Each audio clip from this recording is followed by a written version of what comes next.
You guys, just hear me out on this one. I know this sounds kind of wild, but people with this syndrome are actually very manipulative and very conniving.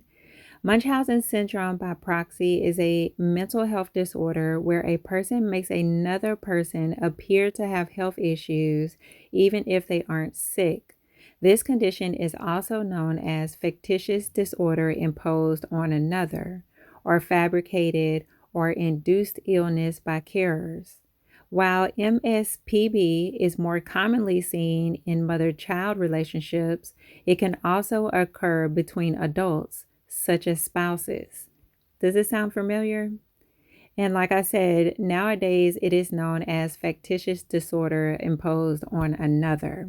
So I guess I'm just wondering if this could be added to the list. It's certainly not the only thing on the list, but could this be something that Mica was a victim of? So when it comes to these emails that John Paul Miller produced in his 128-page affidavit, this is supposedly Mica reaching out to her doctor saying how she is so depressed.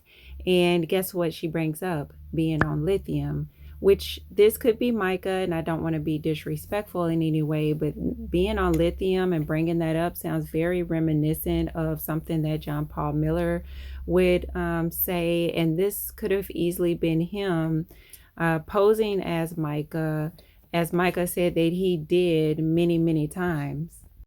So I don't know about you guys, but at least for me these days, it's very hard getting through a video where I have to listen or look at John Paul Miller and his foolishness. It's very draining sometimes.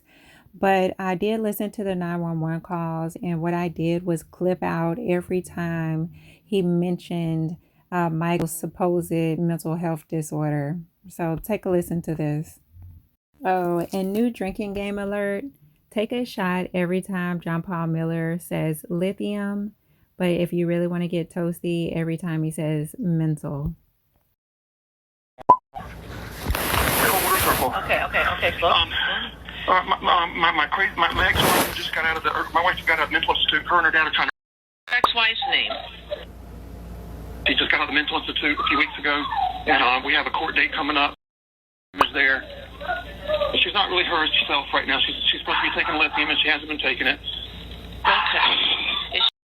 I love my wife, and I want her to be okay, and I'm trying to do what I can to get her to take her medicine and have her come home and, all that kind of stuff. But I had to file papers just for the safety of my children. And she's doing frantic things because she hasn't taken the medicine. It's not normally like this for her. She only does it about once a year.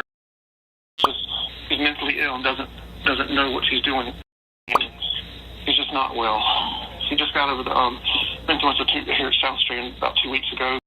Probate's already sent a letter for her to meet on March 5th to be evaluated by a doctor, and they'll know by talking to her for more than 2 minutes that she's mentally ill. I have a happy marriage, but she has to take her lithium. She does these things when she's mentally ill that aren't normal. Whatever they need to see, I have all her mental medicine notes, I have everything. She just keeps buying cars because she's bipolar. She's going to get back on her medicine and get well. Right. She's been in 6 mental institutes over the past several years, and they normally give her lithium, and she gets out, she's fine. So in that 911 call, he mentions at least 15 times about Mica's supposed mental illness. What do you guys think about this connection? Not my cup of tea.